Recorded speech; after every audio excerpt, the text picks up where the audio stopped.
Boldwood presents Winter Kisses at Roseford Café. Written by Fay Keenan and read by Harriet Hare. The moral right of this author has been asserted. This performance is owned by Boldwood.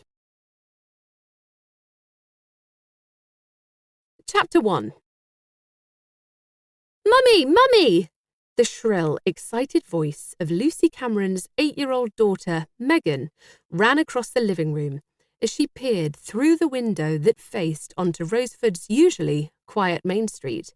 "Come on, darling," Lucy replied, frantically trying to tie her own hair back in a ponytail, pack Megan's small school bag with her lunch and her reading book, and scribble a shopping list.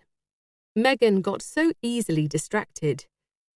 Even the sight of the chatty, combative group of sparrows who congregated regularly on the pavement outside the house was enough to put her off finding her shoes.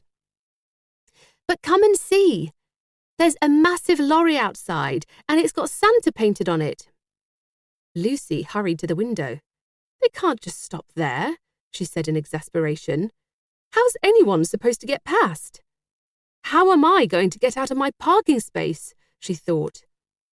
Since the houses in Roseford, the beautiful, historic village where Lucy lived, were all listed buildings, very few residents had the luxury of off-road parking. In addition, being able to park outside your own house was becoming more of a rare privilege since the British Heritage Fund had taken over Roseford Hall, a charming 17th century manor house just off the main square. Lucy glanced at her watch. If she was going to get Megan to school and then get back in time to open her cafe, she had to get a shift on. Since Roseford's primary school had closed 2 years ago, Megan was at the one in the next village, and it was a good 10-minute drive away. "Come on, Munchkin." Lucy assumed her best, no-nonsense tone. "Get your coat from the hall. Your shoes should be there too." "They're not, Mummy." Megan's little voice came from the hallway. Lucy sighed. Systems were her survival mechanism. And even a minute's disruption when time was tight could derail things. "Check in the cupboard under the stairs," she said wearily, wondering, for a moment, if in a tiredness-infused flash of inattention, she'd shoved them in there with the vacuum cleaner. "Found them," Megan said. She came scampering back through the hall and plonked herself down on the rug by the fireplace to do up the Velcro fastenings on her black, painted school shoes.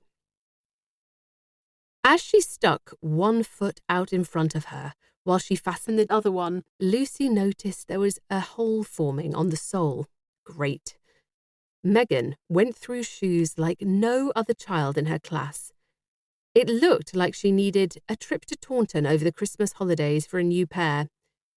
Hopefully, the shoes would hold out for the last few weeks of the autumn term. Just as they were zipping up their coats and heading out of the door, Lucy's phone pinged with a message. Glancing down at the screen as she pulled the door closed, Lucy saw it was from her friend Serena. "So, have you seen them yet? Tell me everything when you do."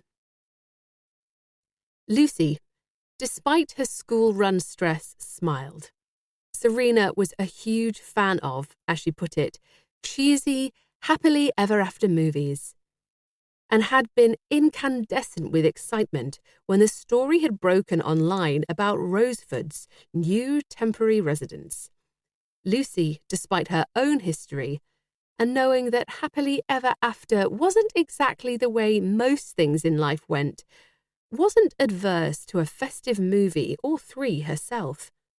And she and Serena had spent many happy evenings with Megan between them on the sofa, watching the latest Hallmark Channel offerings on cold winter nights.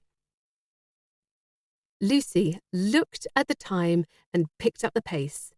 She hated being late and was embarrassed at the thought of Megan having to go into her classroom after everyone else. Striding over to her car, she settled Megan into her car seat and then glanced out at the road. The lorry that Megan had spotted out of the window was still in situ, taking up most of the road. Roseford boasted a picturesque village square, but unfortunately, with history came inconvenience. The road was narrow, barely wide enough to fit 2 modern cars through in places, until it opened up into the square. There was no way she was going to be able to get out of her parking space and past the lorry. Sighing in irritation, she walked round her car and out into the road where the lorry had stopped. Heading towards its cab, she saw that the driver was on his phone. Pointedly, seeing him catch sight of her, she glanced at her watch. He gave a quick nod, finished his conversation, and then wound down the window. "Can I help you?" he asked. Lucy gave a quick, encouraging smile. "Can you move the lorry, please? I've got to get my daughter to school, and I can't get out of my parking space." "Sorry, love," the driver responded. "I need to get clearance before I can go anywhere. Shouldn't be long, though." "Can't you just pull forward a few feet?" Lucy persisted. "I really do need to get my daughter to school." The driver looked in front of him, and it was then that Lucy realised that he was just one of a convoy of vans, lorries, and other assorted vehicles who were forming a queue, snaking back from the turning to Roseford Hall and right past her house. "The gates are still locked," the driver continued. "Sorry, though. Wish I could help." "Is there someone you could call?" Lucy's patience was starting to wear even thinner. "I really do need to get out." "I've just been on the phone," the driver said, his own tone exasperated. "They're trying to locate the groundskeeper to get the gates open. I'm afraid I can't really do anything more than that, love. I've been on the road since 4 o'clock this morning, so I'm just as keen to get moving as you are." Trying not to bristle at the unasked-for endearment, Lucy forced another smile. "Fair enough." She turned away, and as she did so, the deep rumble of the engines of the lorries in front sent a smell of diesel through the air. "Looks like the gates are open," the driver called to Lucy's retreating back. She raised a hand in acknowledgement and then glanced at her watch. She had 5 minutes before the school gates closed, and she'd have to send Megan in through the school's reception. Knowing that it would probably take just as long for the convoy to move off the main road, she gave a sigh of resignation, opened her car door and got in. "Are we going now, Mummy?" Megan asked. "Any minute now, sweetheart," Lucy replied, clenching her hand on the steering wheel. She'd never been that good at responding to circumstances beyond her control, and knowing that there was nothing else she could do but wait was little comfort. Why did this bloody film crew have to descend on Roseford anyway? Until a couple of years ago, no one had heard of the place. There'd been a few big UK drama productions that had borrowed the high street for exterior shots over the years, but nothing like this. Those crews had been so small that they'd stayed in the rooms above the local pub, the Trelaw Arms, and despite the inevitable set dressing and inconvenience, they'd had tried their best not to disrupt the lives of the residents of the village. This production, though, was something else entirely. It was guaranteed to turn everyone's lives upside down, and having her life turned upside down was absolutely the last thing Lucy needed, having only just started to feel as though she was back in control. Lucy breathed a sigh of relief, brought back out of her brooding when she saw the lorry start to move. She slapped on her indicator and pulled out between that and the next truck behind it, and began the slow crawl round the bend and up the high street towards the main road, and Megan's school in the next village. If this first morning was anything to go by, having even more strangers in Roseford was going to be a real challenge. Chapter 2. "So, have you seen him yet?" Serena's voice cut into Lucy's thoughts as she tried to focus on the mid-morning orders that were rapidly filling the tables in Roseford Café.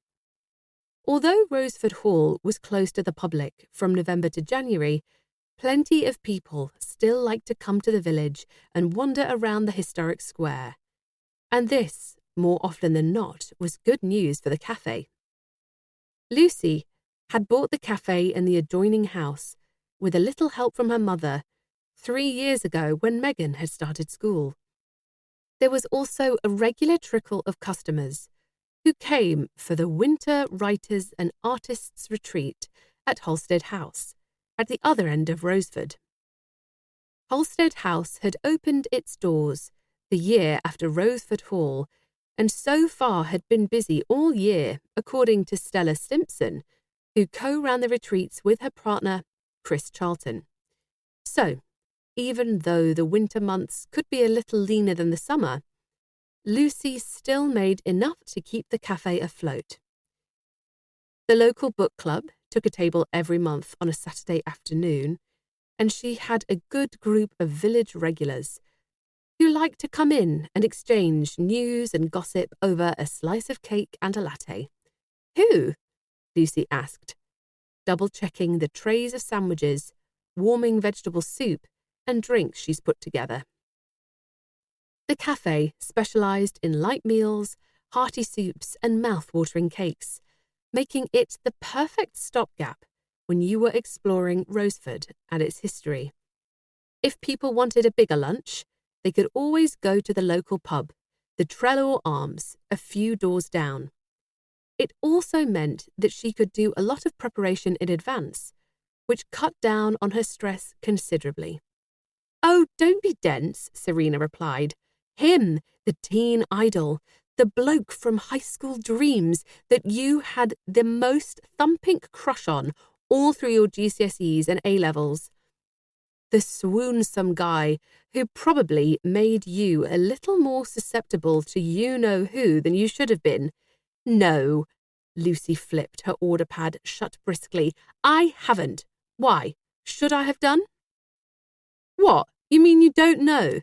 Serena's eyes widened in surprise. "Look, I know your life mostly revolves around getting Megan to school and cutting the perfect sandwich triangles these days, but even you, with your determination to stay off social media, must know that Finn Sanderson is the lead in this cheesy Christmas movie they're shooting at Roseford Hall." Lucy's heart gave a huge thump, and she nearly dropped the tray she'd picked up. "What?" Serena laughed and assumed a mock American accent. "I kid you not. Finn Sanderson, erstwhile teen idol and washed-up singing sensation, is looking to revitalize his career by starring in Filmflix's new romantic movie, A Countess for Christmas, shooting in the picturesque English village of Roseford this winter." "Aren't Christmas movies usually all filmed in the summer?" Lucy said, looking for reasons as to why what Serena was saying couldn't possibly be true. I mean, they're all snow machines and cozy sweaters when it's 25 degrees outside, aren't they? "Well, ordinarily, yes," admitted Serena, "but for whatever reason, and don't ask me why, this one's shooting now for release next year." She shrugged. "But anyway, Finn Sanderson coming here to our very own Roseford. How cool is that?" "It would be cool if I was still a teenager," Lucy said. "But since the cast are very unlikely to have anything to do with us plebs in the village, what difference does it make?"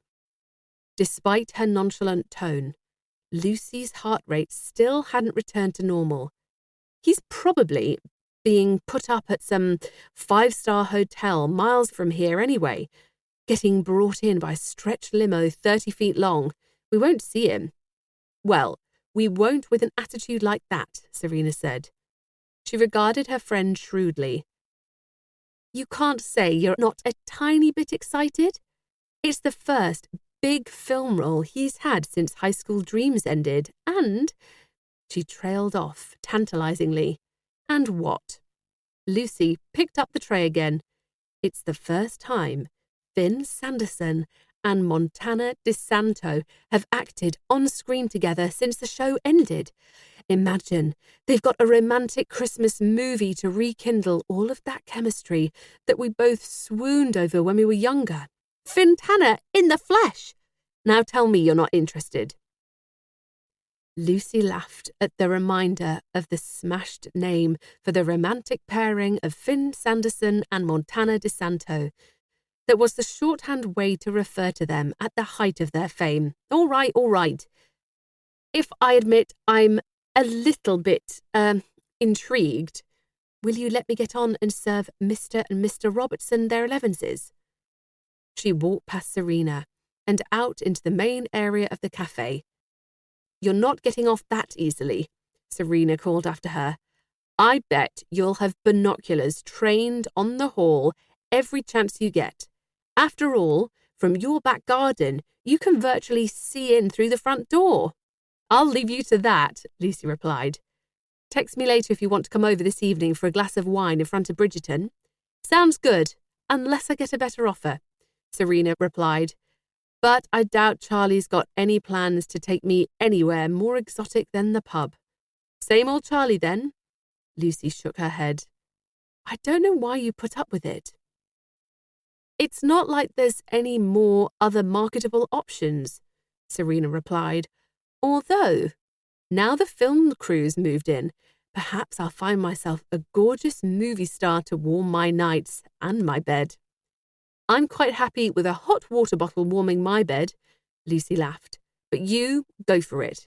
I can live vicariously through you. Serena sighed.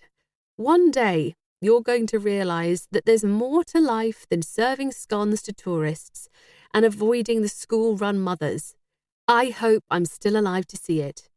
I'm quite happy with things the way they are, thank you, Lucy said primly, carefully placing a pot of tea and a couple of the aforementioned scones on a plate on the next tray. But as Serena sauntered out of the cafe and back to her temporary office at her mum's house, a couple of roads away, Lucy couldn't help the frisson of excitement that shot through her at the thought of Finn Sanderson being in the same village as her. Surely, even though she was a respectable, mature, sensible grown-up, she was allowed a little moment to relive her schoolgirl fantasies.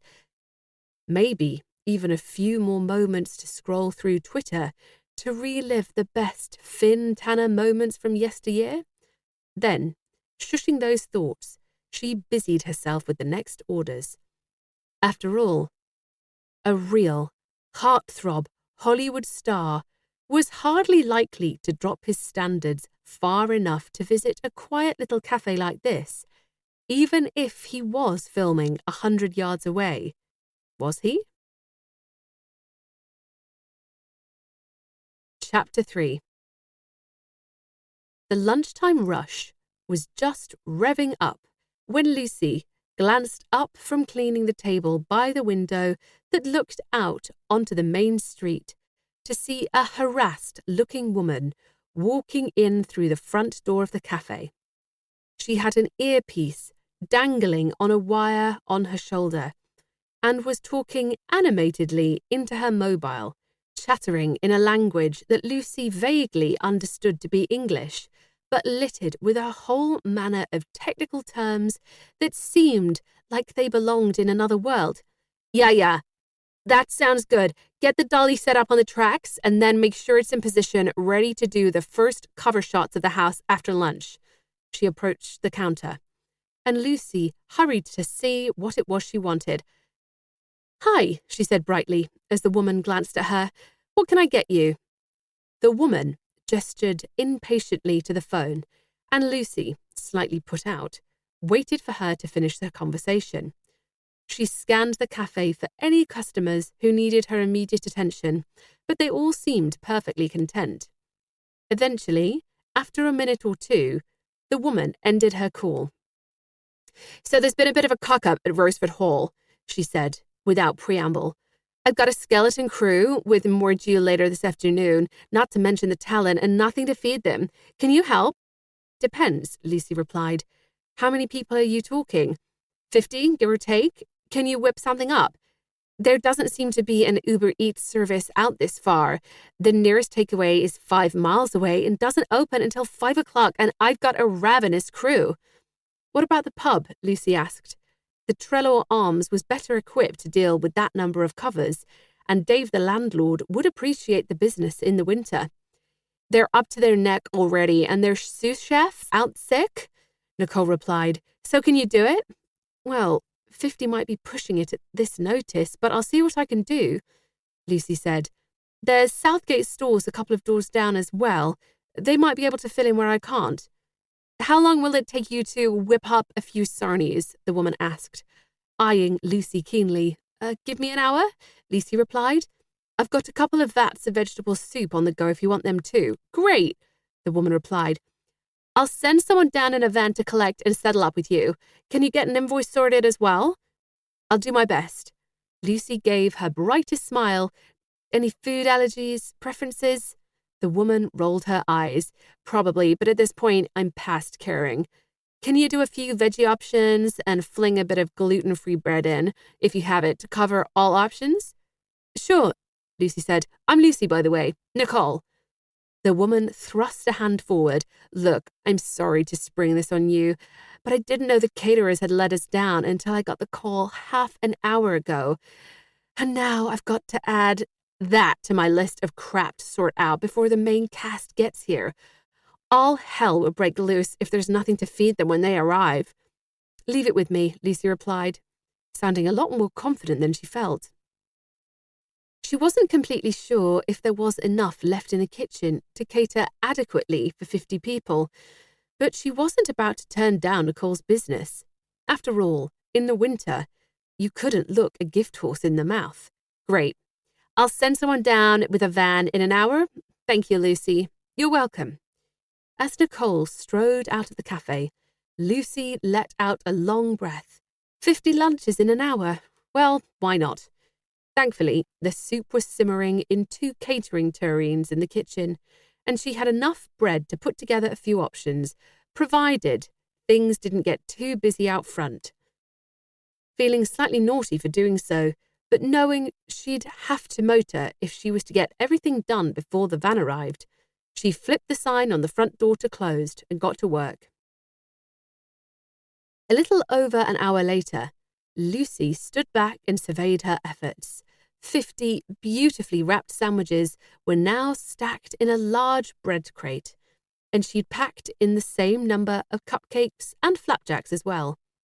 The soup would be a bit trickier to transport, so she decided just to unplug the electric tureens, secure the lids, and lend them to the crew up at Roseford Hall, hoping she'd get them back ready for the next day's business. Just as she was breathing a sigh of relief at a job well done under pressure, there was a loud rap at the front door.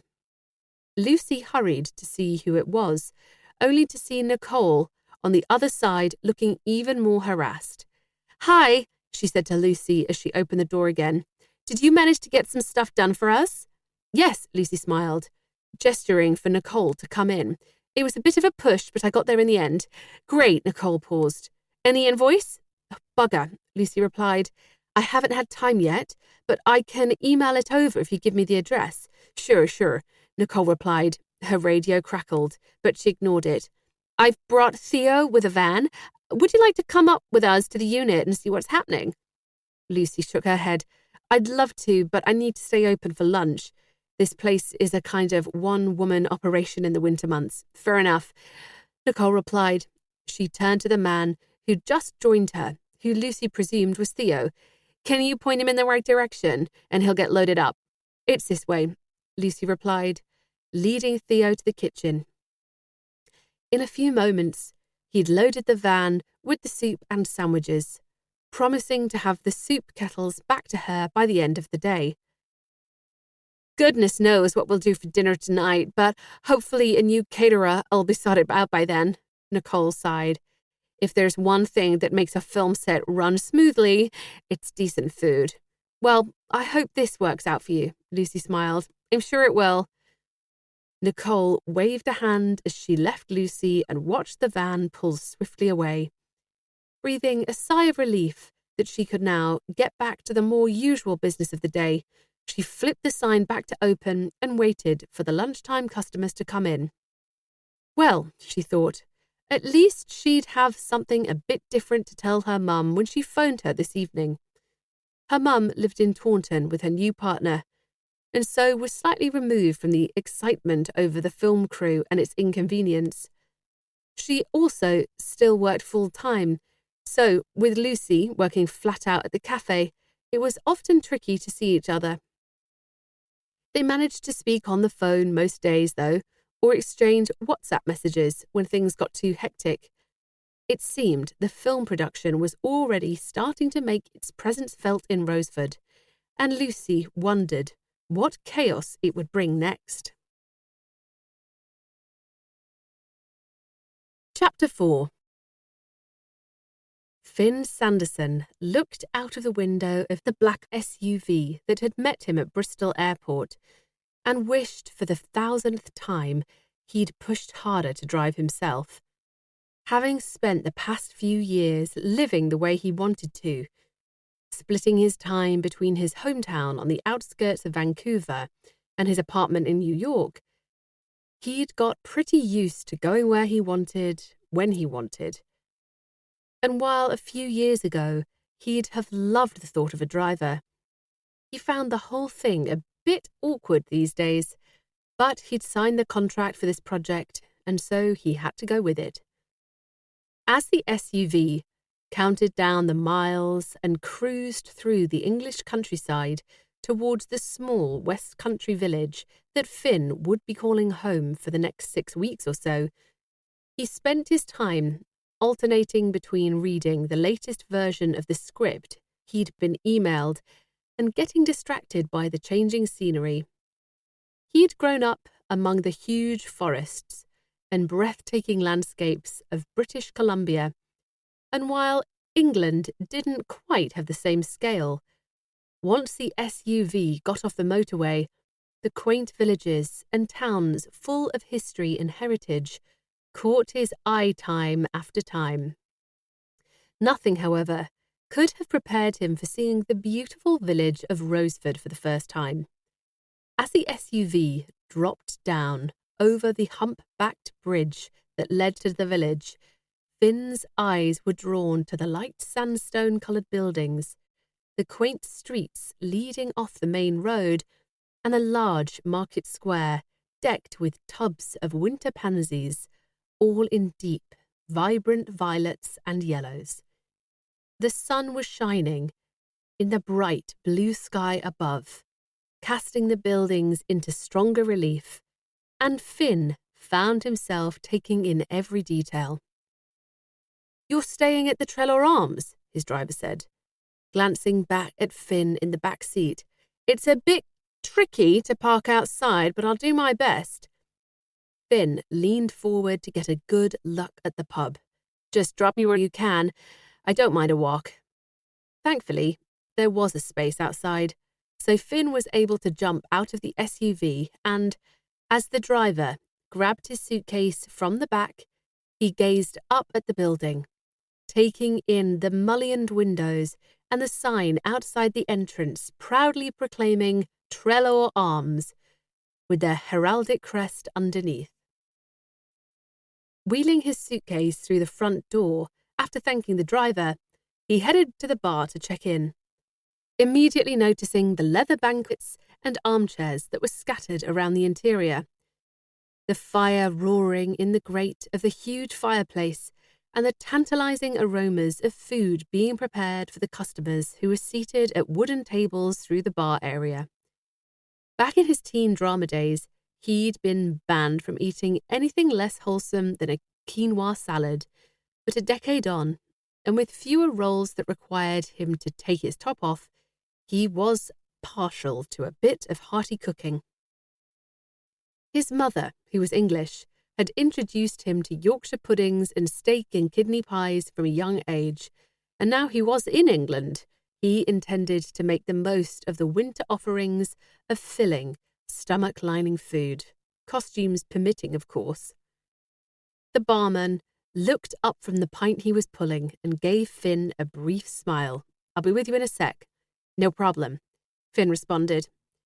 He noticed, with a flash of amusement, that his accent caused a couple of the diners in the bar to look up from their plates and pints before hurriedly looking away again. He guessed that, at this time of year, an unusual accent was something to gossip about. Hi, I'm Dave Morris, the landlord. Pint pulled, the barman returned his attention to Finn. You checking in? Yeah, Finn replied. The room's under, Liberty Productions? Dave grinned. There's several booked under that name.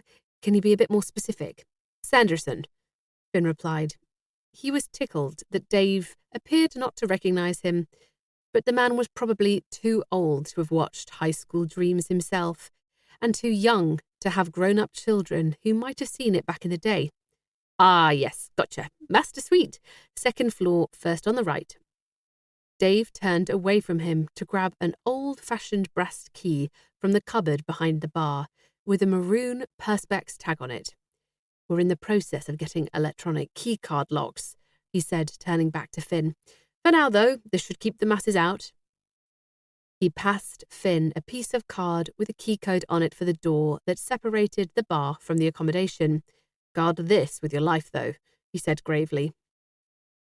Finn, unsure if he was being sent up, grinned. I will. Can I get you a drink, mate, or would you like to get settled in? Thanks, but I'll go put this upstairs first, Finn said. Okie doke. Dave gestured to the back of the bar. The accommodation's that way. If you get lost, Marie's up there cleaning. She'll show you the way. Finn thanked him, and then trundled his suitcase through the bar. Was he imagining it, or did one or two other people look up as he passed? He'd got used to being able to travel pretty much unnoticed again in the years since his television career had quieted down, his star fading, not exactly into obscurity, but certainly dimming its light enough to allow for a relatively quiet existence. He knew, once word got properly out about this new project, he'd be kissing goodbye to that again. At the moment, polite curiosity was about as bad as it was likely to get, unless there were any hardcore fans living in Roseford, of course. But a decade on, they'd all be grown up and past the screaming stage, he hoped. As he headed up the stairs and then out onto the Amixter-carpeted landing of the second floor, he passed a girl of about 19 in the corridor who was carrying a spray bottle and a cloth, obviously finishing off the rooms for the rest of the occupants. He smiled at her and said hello, and she smiled back, somewhat nervously, scurrying into the nearest room at the first opportunity. That must be Marie, Finn thought. Finn felt the jet lag catching up with him. The flight had been more than comfortable, but he suddenly was in serious need of either a cup of coffee or a nap, and as his fingers fumbled to get the brass key in the lock, he shook his head. Perhaps he'd get his head down for an hour or two before heading down to the bar. In the old days, he'd have been straight down there, knocking back a beer or three before making an evening of it. But his nights out were few and far between these days. Anyway, he doubted Roseford had much of a nightlife to speak of, apart from the pub. The room was tastefully decorated with pale blue walls, a luxurious cream carpet, and a huge, queen-sized four-poster bed that was easily accommodated within its generous proportions. The front window gave him a wonderful view of the village square, and it was quiet enough, on the second floor, that he couldn't hear the noise from the bar beneath. I've seen worse, he thought, and for a sleepy village pub, it was surprisingly roomy. As if on cue, Finn's phone pinged with a text. Seeing the name on the screen, Finn grinned despite his tiredness. Let me know when you get in, baby boy. First round's on me. Finn shook his head. Trust Mateo Torres to already be raring to go. He dithered about whether to respond, but he really did feel shattered. Deciding he'd text Mateo when he woke up, he wandered over to the bed and, unlacing his boots quickly, slumped down into the comfort of an Egyptian cotton-covered duvet and pillows. Within 2 minutes, he was sound asleep. Chapter 5. Hello? Is that Lucy Cameron of Roseford Café? The voice cut into Lucy's tired mind like a scalpel as she answered the call. She glanced at her alarm clock and was stunned to see it was 6 a.m. This is she, Lucy replied, stifling a yawn. Who is this? Lucy, it's Nicole from the film set. I'm sorry to call so early. Our caterers have let us down for a second day. Can you supply us with some lunch again? Lucy sat up a bit straighter in bed. Okay. How many will it be for? Around 70? A few people came in last night. Can you do it? 70? And run the cafe? Lucy felt anxiety clenching in her stomach. She was single-handed as it was, apart from Rachel, who worked part-time so that Lucy could have most weekends off. Could she really do all that food and keep the cafe open? But the winter was the trickiest time, and she'd never do 70 covers in a day in the place itself. Oh, why not? Of course, Lucy replied. Same as yesterday, soup and sandwiches? That would be great, Nicole said. I'll send the van down at about 12 o'clock if you think you'll have it ready by then. Christ, she'd better get cracking. That's fine, Lucy said, sounding calmer than she felt. Thankfully, Theo had returned the soup kettles at close of business last night, washed out and ready to be refilled.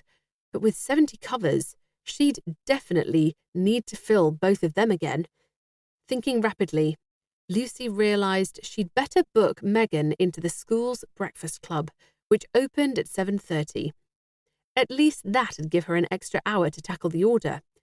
Ending the call, she jumped out of bed and went to wake her little girl. Come on, little one, Lucy said, shaking Megan gently awake. We're going to go to breakfast club this morning. Megan looked at her blearily. Will George be there? She asked. I think so, Lucy replied, although she didn't know either way. George was Megan's new best friend. After a bowl of cereal, and having made a sandwich for Megan to take for her lunch, Lucy got Megan into the car and set out for school. Luckily, the road was clear this morning, and she made it to the school gates in good time to drop Megan at breakfast club. Kissing her daughter goodbye as she handed her over to the wonderful woman who ran the school's breakfast and after-school clubs, she set her mind to the task at hand. Luckily, she kept a large supply of homemade soups in the freezer at the cafe, although she tried to make them fresh every day. That might help her for this urgent and large food order from the film set. Then it was just a matter of waiting for the bread to arrive, which it usually did around 8:30 a.m. She hoped she had enough sandwich fillings to go around, but then she suddenly had a brainwave. Slowing down, she drew up to the gate of the last cottage before Roseford Village Centre. There, as ever, was a small shed. Just inside the cottage's driveway, which housed trays of free-range eggs and an honesty box. Grabbing a tray and stowing it carefully on the passenger seat, she also saw some jars of plum jam and took a couple of those as well. They'd do for the batches of scones which she was planning on whipping up to go with the lunch. Right, she said to herself, come on, Lucy, get your act together. Opening up the cafe a few minutes later, Lucy felt suddenly overwhelmed at the extra work. Could she really do all this and get it done by 12 o'clock? Although she reasoned she'd managed 50 covers in about an hour yesterday, so perhaps it wasn't as impossible as her nerves were telling her. Mindful now of the possibility of food allergies and intolerances, it occurred to her that egg sarnies may not be the safest option. As if reading her mind, Nicole had left her a voicemail detailing the numbers of cast and crew whose food needed particular care. With relief, Lucy noticed that there were only 2 dairy intolerances. 1 celiac and 10 vegetarians on the order. Oh, and 1 vegan. This might just be doable. Setting to work, she was momentarily distracted by her phone pinging with a message from Serena. Guess what? I've got something to get excited about now. Finn's co-star in this cheesy film is arriving today. I can't wait to catch a glimpse of Montana DeSanto in the flesh. Kiss, kiss, kiss. Lucy smiled to herself. Serena had idolized Montana DeSanto ever since High School Dreams had aired, loving her style, her savvy and wonderful singing voice. The prospect of possibly seeing her all these years later in person was obviously causing her best friend great excitement. She quickly texted Serena back and promised to keep her eyes open for Montana. The response came back within seconds. Pics or it didn't happen. I'm on work calls all day, so I can't get out. Lucy chuckled to herself. She'd try her best to get a snap for her friend. It was the least she could do. Serena spent most of her time in Bristol, where her job was, but she'd been based at her mum's place in Roseford more and more recently, because her job had allowed her to work from home a bit more. She'd often crash out in Lucy's spare room rather than head back to Bristol or her mother's, and they'd spent many evenings with film flicks and a bottle of wine. This suited Lucy far better than going out on the town, with Megan to consider, and meant that the two women had stayed close over the years. In fact, Serena felt like the sister Lucy had never had, and she was a wonderful aunt to Megan too. Rushing through the sandwich orders, she finished them just a whisker past 11 o'clock, and with the soup bubbling away, she was able to reopen the cafe just in time for the early lunchtime customers. It must have been the excitement of the morning, but Lucy felt really pleased with herself that she'd brought the order in on time. And as she served a coffee and a slice of carrot cake to a customer who'd come in almost the moment she'd opened back up, she breathed a sigh of relief. At 10 to 12, Nicole entered the cafe, still looking harassed, but she did offer a smile to Lucy when she saw her. "Thanks so much for this," she said as she loaded up the 2 bread trays worth of sandwiches that Lucy had prepared. "That's the second time you've saved our bacon." "No problem," Lucy replied. As Nicole slammed the back doors of the van and drove off, Lucy realised that she'd forgotten to load up the 2 soup kettles. Glancing at her phone, she noticed that Nicole's number was only in the call log as private, so she couldn't call her back to alert her. "Bugger," Lucy swore. Apologising to a hovering customer and locking up the cafe, she popped a "back in 10 minutes" sign up on the door and hurriedly loaded the turines into the back seat of her car, strapping them in carefully. Driving at a snail's pace, she trundled towards the iron gates of Roseford Hall, hoping she'd be able to deliver the soup and scuttle back for the lunchtime customers. "I've got the rest of the lunch order," Lucy said as the guy on the gate came over. "Nicole forgot to take the soup?" "Okay," the guy replied. "Give me a sec." He radioed through to Nicole, who confirmed what Lucy had said. "Can you drive it round?" "Sure," Lucy replied. Despite her worries about the time and being back to open the cafe, she couldn't help feeling excited as she entered this strange new world. Familiar because of Roseford Hall, but seeming so alien with all of the lorries and different people milling about. Driving as slowly as she could, so as not to jolt and spill the soup, she navigated the gravel of the car park until she saw Nicole's van up ahead. Bringing her car to a stop, she hurried round to the back seat and hefted out one of the kettles.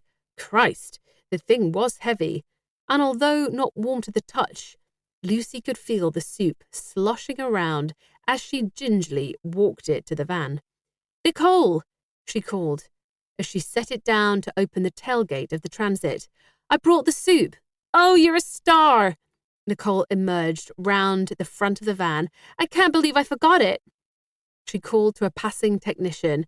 "Carl, can you grab the other soup tureen from Lucy and find somewhere in the marquee to plug it in?" Carl nodded and hurried to the back of the van. As he took the soup away, Lucy, feeling suddenly out of place, turned back to her car. "Got time for a look around?" Nicole asked. "You're welcome to if you want." Lucy glanced at her watch. "I really should get back. The lunchtime rush will be starting soon." "It won't take long," Nicole urged. "We haven't started shooting yet. We're just setting up, but it's an interesting thing to see." Despite the time, Lucy's curiosity was piqued by what already seemed to be a small village of trailers, lorries, marquees, and other vehicles being created in the generous grounds of Roseford Hall, with cables running hither and thither, crisscrossing the ground, and various members of the crew setting up equipment or talking on the site radios. A little way off in the distance were 3 more trailers, which, Nicole explained, were for the stars of the film when they got here. Lucy felt a fizz of excitement at the thought of having the stars from her teenage years so nearby, and couldn't help asking when they were going to arrive. "Well, Finn got here yesterday afternoon, but he's not officially due to start until after lunch, and Montana's arriving on the evening flight, so she'll be starting tomorrow. Roger Payne-Shaw, the other main actor, is commuting from his home about an hour away, but he's not needed until next week." Lucy was a little disappointed that she wasn't likely to see Finn Sanderson in the flesh today, but she figured it was probably for the best. Coming face to face with your teen idol would be nerve-wracking at best, and embarrassing too. She was sure to go all stammery and revert back to being the geeky 15-year-old who'd watched High School Dreams on repeat until her brother had deleted it from the DVR. She'd never really forgiven him for that, even after her mother had bought her the whole series on Blu-ray the next Christmas to replace it. Of course, these days, with the abundance of streaming services, that wouldn't ever be a problem for her own daughter. Distracted from what Nicole had been saying by those thoughts, Lucy nearly tripped over a trailing black cable. "Someone needs to put some warning tape on that," Nicole said, and promptly radioed someone to do so. "And this is where the camera unit hangs out," Nicole said, as they passed a large lorry, in the back of which an extraordinarily good-looking, dark-haired guy, dressed in tight blue jeans and a black leather jacket, was handling one of the Steadicams, getting it ready to go on the hydraulic tailgate. "Nicole," he called as they passed, "has Ruby updated the afternoon setup yet, or are we still working on this morning's version?" "Better ask Mateo," Nicole replied, her face, to Lucy's mind, looking a little tense as she replied. It was probably just the pressure of getting everything ready on schedule. But Lucy was sure she wasn't imagining it when Mateo's gaze lingered a little too long on them both. He looked to be of South American heritage, with warm brown eyes and thick, almost black hair, and a smile that Lucy immediately responded to. A charmer, she thought, but a gorgeous one. "Catch you later," Mateo called as they moved on. "He's the best cameraman in the business," Nicole said quietly, "but he also knows it." "So it's not just the egos of the stars in front of the camera that need massaging," Lucy grinned. "Is, Finn the same?" She felt her face warming slightly at the question, which must have given her away as a fan. Nicole grinned back. "Oh, Finn's not like that at all," she said as they moved on around the grounds. "He's really easygoing. I worked with him back in the day when I was just a runner, and he never let fame go to his head. He's just an all-Canadian boy at heart. That's why I agreed to do this film. I knew he'd be great to work with again."